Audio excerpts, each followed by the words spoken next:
There's a man in a big white house trying to take my rights away.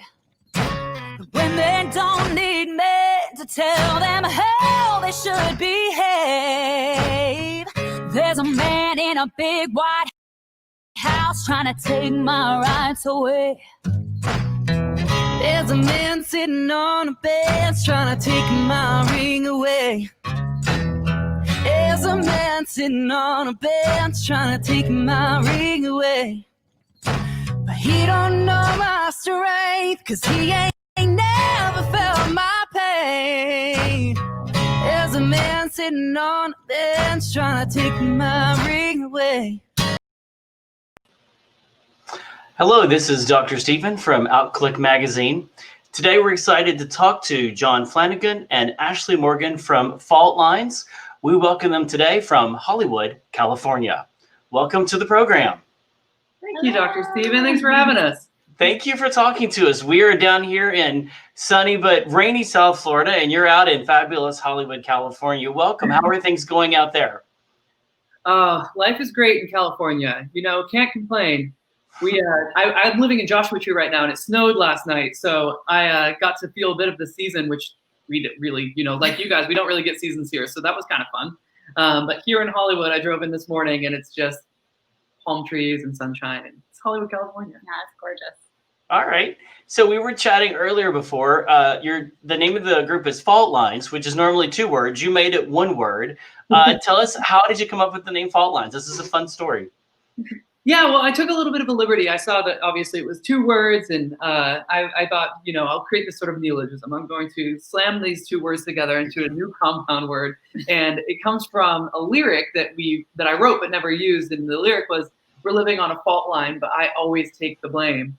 And I told it to the band, and they were like, "Let's call ourselves Faultlines." We, you know, as these things often happen, you're working on a project. We were working on our first EP, and we had to put it out.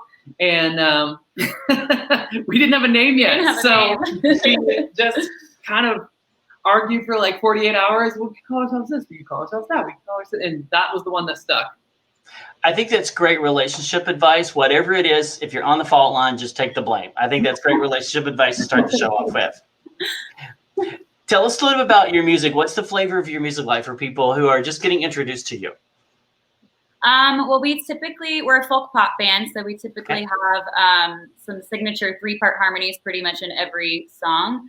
The new EP is a little bit more digital, so it's kind of expanding into like the southern pop genre, because there are sort of elements of electronic and digital modern production that we brought in. We didn't just, you know, go into a live room and you know, play the spoons and the and the spoons. Yeah, no, we didn't do that. We recorded it at our friend David Kidd's studio in North Hollywood. And it has all the elements of a modern sort of professional, fresh album, but it's still in the genre of folk. Okay. And you said 3-part harmony. I see 2 of you. So you pull in a 3rd person now and then, or pull in a 3rd person for your 3rd-part harmony? Yeah, we usually always have an acoustic guitarist, and we rotate based on who's available for our live events, and they add the 3rd-part harmony. Okay. Don't be calling me for that. I'm a pianist. I do not sing backup harmony. I can barely sing melody. So, and Ashley, you've been on some fun TV shows, I think, and you've sung on some fun shows. You want to tell us maybe a little bit about what you've got to do? Yeah, I am a full-time freelance singer, so I do a lot of session work, and then I do a lot of background vocal work. I've done over the years background vocals on the X Factor, American Idol, The Voice, and the Grammys, and pretty much whoever calls for whatever's available. Then Jimmy Kimmel, Ellen. I was just going to say, we were just talking before, if I were Jimmy Fallon and getting to interview, what fun questions did I get to ask you? So what was it like being on with Jimmy Fallon? Was that fun? That sounds like a blast. It's probably not nearly as fun as my show, but. Yes, I've never done Fallon, but I did Jimmy Kimmel. Oh, Jimmy Kimmel. Okay. Yes. You did Jay Leno way back when. I did Jay Leno also. You have a great story about that. Jay Leno. One thing I noticed about being on the Jay Leno show is when we were on there, he made a point to go. A lot of times when we work, we kind of just sit in the green room, we do our show, and then we leave. We don't actually really get to meet celebrities or meet cool people, except like who we're performing for. But Jay Leno, when we were done, he was one of the only people that made a point to come, and he shook every single, I mean, we had like a choir of maybe like 15 people. He went and shook every single person's hand after we were done performing, which was, it was just amazing. He's a good guy. That would be fun. I'd love to be on one of those shows. Maybe one day I'll get to be a guest on one of those shows. Yes. Now, you guys have, obviously, COVID and all that has affected you and your performance and all that, but you have an upcoming online show. Let me pull up so I get the correct date here. This Friday, November 13th, 2020. In case somebody watches the program a year from now, they know what year it is. It's going to be 11 p.m. Eastern Standard Time, which is 8 o'clock, I think, your time. Is that correct? That's right. Yes. And tell me the platform. So Arthur's going to put up the platform. I'll let you pronounce it. So it's vaudacitynetwork.com. Okay. And that link takes you straight to a YouTube page, and everything it'll be streaming through that. Okay. And what's the show? Is it going to be you all playing? Tell us a little bit about what people can expect if they tune in. The show is basically our record. It's going to be essentially, and maybe a few surprises thrown in there, but we are releasing for the first time our 10-song full-length LP, Bittersweet Revival. We're releasing it on Friday, and so to commemorate the occasion, we're playing a show where we played through the entire record, start to finish. And so it's just an opportunity for us to, I don't know, brush the dust off of these songs a little bit and play them live again for the first time in ages. So we're really looking forward to it. Have you played without an audience before? Because a lot of the performers we've talked to have said what a difference it is playing without an audience and playing just in front of the cameras. Have you done that during this COVID experience? Yeah, we've done it twice. I think we first started just making videos where we would record separately and kind of put them together. And then I think back in August, we did our first like live stream, but it was just with an acoustic guitar, but not full band. So this is our first time doing a live stream, well, not live stream, a streamed concert with a full band. They tell us it's such a challenge. We went to a show here, and the challenge of not getting that audience feedback and the laughter, and people wearing the masks. Yeah. So, yeah. John, you said that, we've got a quote here from you, that Faultlines aspires to make music that brings to life human emotion with tight folk harmonies that warm like the California sun, and lyrics that speak to the gritty, universal, interhuman experience. Now, there's a lot of meat there. Tell us a little more about that. Well, in Faultlines, we want to, at the very simplest of what we do, we just try to, even if we're doing a cover, we're bringing it to life with a 3-part harmony, and we're doing a take on the original. We almost never try to, almost recreate what is there, but instead to always bring something extra to it. And it's actually amazing how few songs in modern production have 3-part harmonies or even 2-part harmonies. It's common now to sort of octave a lead or to do things like that, but we really want to bring back the experience and the emotion of having 3 voices blend and create one thing together. I know, being from Florida, anything that warms like the sun is welcome. It's interesting you said you saw snow. I haven't seen snow in a while. I'm from Kentucky, but I haven't seen snow in a while. You've got a video out called Rain, the music of the song and the video out. We're gonna put up some of the video. If you can tell us about Rain and why you chose to do that at this time, and the lyrics behind Rain, the political tenure behind that, if you don't mind. Well, we actually John wrote Rain in 2016 when Trump 2016. was president. And it was just kind of our response to the shock of the election results. We felt that it was our responsibility to use our music to say something. And yeah, and we made this music video, and you notice that we're blindfolded.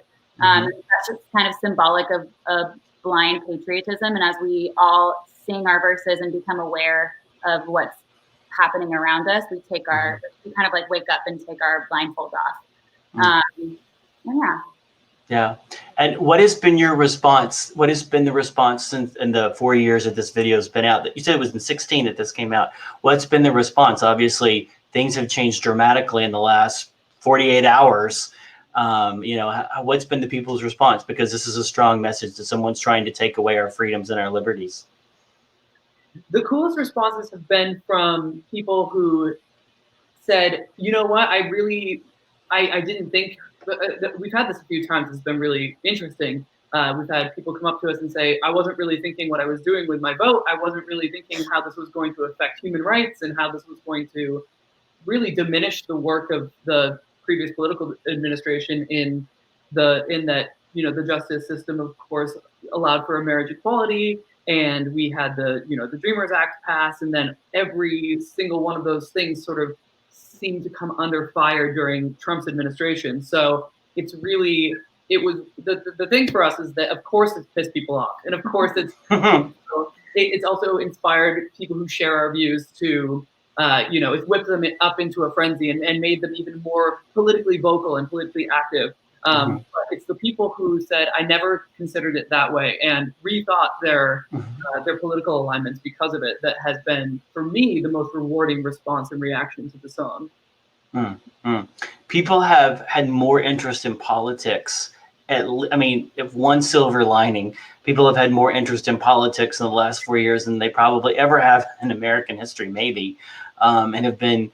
I think the flip side of that is we've seen a lot of vocalization of things that we didn't know that people thought, and it's been a little scary in some of those things, the vocalization that people have thought. But the blindfolds and how people are blindfolded and maybe we don't see things that we should be seeing. But it's a very powerful video. You've got another one called, appropriately the flip side, Love is All We Own, which at the end of the day, love is all we own. Arthur's helping me with the video, is going to put that up. Tell us about that one. That one has a very positive message.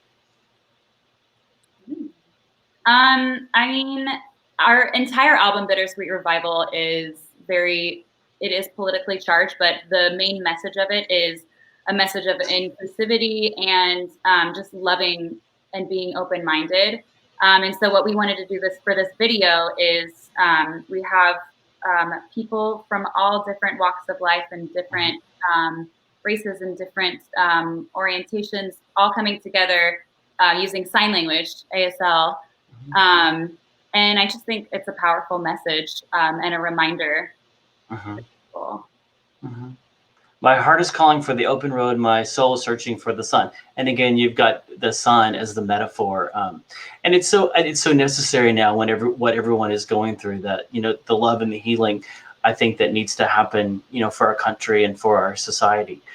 What do you think is one thing people can do to help change things? This is maybe a difficult question. What's one concrete thing we can do on a daily basis to help make a positive impact? I guess I'll take this one. Yes. Okay. The thing we can do every single day to make a positive impact. For me, it's always it's mindfulness, living mindfully. Okay. I'm somebody who I try to keep like a gratitude journal or to free write every single day, and in that way I create something that didn't exist before I set my pen to the paper. Or if I'm conscientious of my own feelings, I can then better react to and support and empathize with the feelings of others. I think that it's so small and it seems like maybe you're not really doing anything, but in these times where we can't go out and volunteer like we could have a year ago, or we can't be a part of our communities the way that we could a year ago, we can be there for the individuals in our lives. We can be there for our friends. We can be there for, in our case, we have a pretty decent reach with fans, and everybody's kind of going through something. So if you're available for them, and not just with your time, but with you have to kind of be in a good place in your own soul to be available for somebody. And so I think this is a really good time to put in that work on ourselves, and to use this to improve who we are, so that when the world does open back up again, we kind of are emerging into it better people than we were when everything shut down. It's very good. This has been a challenging time. We've talked to so many people who have struggled with depression and anxiety and suicide and a lot of things. And music is one thing that has been a common factor in helping people make it through this time, whether it's music before or messages like this that have really been a help to people. I know working with the arts community, when that all shut down, it was very difficult on a lot of folks. And these kinds of digital platforms and these messages have been very positive and just helping a lot of people through a very difficult time. So I'm really glad to see these kinds of projects. And you have one called Rise that you did. Arthur's going to put that one up. I wish I had known you and could have been part of this video. This looks like so much fun. Yeah, we do too. That it was so much fun. We just did a open call to action essentially to our fans. Okay. Anybody who wants to be part of this, let's all just rise above our circumstances and like send us a video of you dancing and being happy, because there's so much to be grateful for. Like just if you are still here and have your health when so many people have been lost to this pandemic in America, it's really it's an important. There are a lot of things that we need to be celebrating there, and we still live in a beautiful place, even if we can't be in it together. I love this with the glasses and the pink hair, and this is one of my favorite parts. So where did people did they send their videos in to compile this, or where did you get the clips from? Yeah, we just reached out to people and asked them to make a little, what did we do? We sent out the song. I think we emailed it to people who wanted to be a part of it. So they got the track before it was released, and they just sent us little videos, I think via Dropbox or something. And yeah, it was just kind of when the shelter in place first came into action, I just had this idea of having us all sort of rise together and like, we're in this together. It's okay, even though we're apart. And then John came up with this beautiful idea at the end of us passing something to each other, like passing the love to each other. So we have this flower at the end that kind of just passes, somebody catches the flower and passes it on. It's really special. That's fantastic. I wish I'd known. I would have sent in a video clip. Maybe then the next one I'll send you something funny with I have a 16-year-old dachshund. I've got to get Clay in it. But I think this shows that human spirit will prevail no matter what goes on. And then you talked a little bit about this, but you've got your album coming up, the next single release, Cry. You talked a little bit about that, but that's coming up in your concert. Is there anything else you want to mention about your upcoming projects? Because we always want to know what's up and coming. We do have a Christmas single that's going to come out after December 7th, officially for that one. So we have the full album coming out on Friday, and Cry will have a music video available on YouTube. Okay. On Friday. And then we also have a live stream concert that's happening. And yeah, those are the exciting projects. Are you allowed to tell us what the holiday song is going to be? Is that public knowledge yet, or is that still hush hush? No, we can absolutely talk about it. It's the first time ever doing a holiday song, and this one's called Snowfall. I wrote it last holiday season, and we were gonna just rush it and put it out last year. And I'm so glad we didn't, because we just went to the studio in September, recorded a guitar and our 2 vocals, and added cello, and it's something special. I mean, when I play it for people, they always say that makes me feel warm. And I'm like, yes, that's what Faultlines is supposed to do. So it really, it has all those warm sort of by the fireside with a gentle flurry outside the windows kind of feel to it.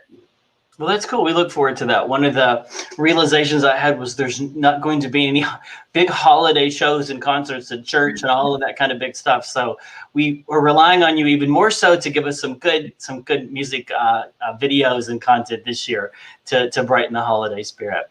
It's been really fun talking to you guys and getting to see you. And we'll have to come out to Hollywood, California and visit. We'd love to. And you can come down to South Florida and visit. There's lots to do here. I always ask a couple of last questions. Is there anything that you wanted to cover I didn't ask? I mean, as long as people know that we have a concert on Friday and that we have this record that is going to be available on Spotify, Apple Music, everywhere you listen to music. Please give please put your ears on it. We already have 4 singles off of that record available, so you could go on and listen to Rain, Love Is All We Own, Heartfire, Love Supply. Oh, and Save Us. 5 of them are already out. 5 of them are already out. So you can actually listen to half the record if you want to right now. on Apple Music or Spotify. So thanks for listening to this interview, but go check those out. And if you love it, tune into the concert on Friday. All right, and we'll give, what's the date again? So we've got the concert. It is Friday, November 13th, 2020. It's 11 p.m. Eastern Standard Time, 8 o'clock Pacific Time, for those of you out there on the other coast. And then the last question I ask everyone, and I'm going to be able to stop asking this in a couple of months, I think, but what words of encouragement do you have for our listeners who are on the podcast or the viewers during these unprecedented times? And I'll let either of you jump in first, but hopefully you both can have some words for us. I would say just don't give up hope that we're all kind of collectively going through something really big together, and we're all in different places and we might be on different journeys, but collectively have hope, especially after this weekend. I live in West Hollywood, and so when we heard the news of the Biden projection, everybody, I just walked down Santa Monica Boulevard and I didn't pass anybody who wasn't smiling and cheering, and it was just like this huge sigh of relief. And yeah, I would just say don't give up. And my advice would be, I mean, we have a lot of sort of negative messaging coming towards us, like do something new. And for people people in the arts who have literally spent every spare moment of their entire life that wasn't devoted to to going to high school or going to college, we devoted everything that we had and everything we are to this career and to this life, and it's not been easy. And so then to hear somebody be like, well, just give up that and do something else. My advice is don't do something else. Yeah. My advice is, like, if you are meant to be doing what you're doing, stick it out and absolutely be your best creative, wonderful, awesome self. And that's my advice for the current time. So if I were to sum it up, it would be keep your hopes and dreams alive. There it is. There you go. Well, thank you so much. It's John Flanagan and Ashley Morgan from Faultlines. We have been a joy talking to you from the other coast of the world, of the country. And again, their faultlinesofficial.com is their website to view and learn more about them. Arthur's got up the rest of their social media as well. Be sure you like them on Facebook, SoundCloud, Carrier Pigeon, and all of the places that they can be found at as well. Arthur's got that up there. And if you'd like to join our list, be sure to text OCQ to 22828. Thanks, everyone, and great to chat with you. Thanks for having us, Dr. Thank you. Thank you.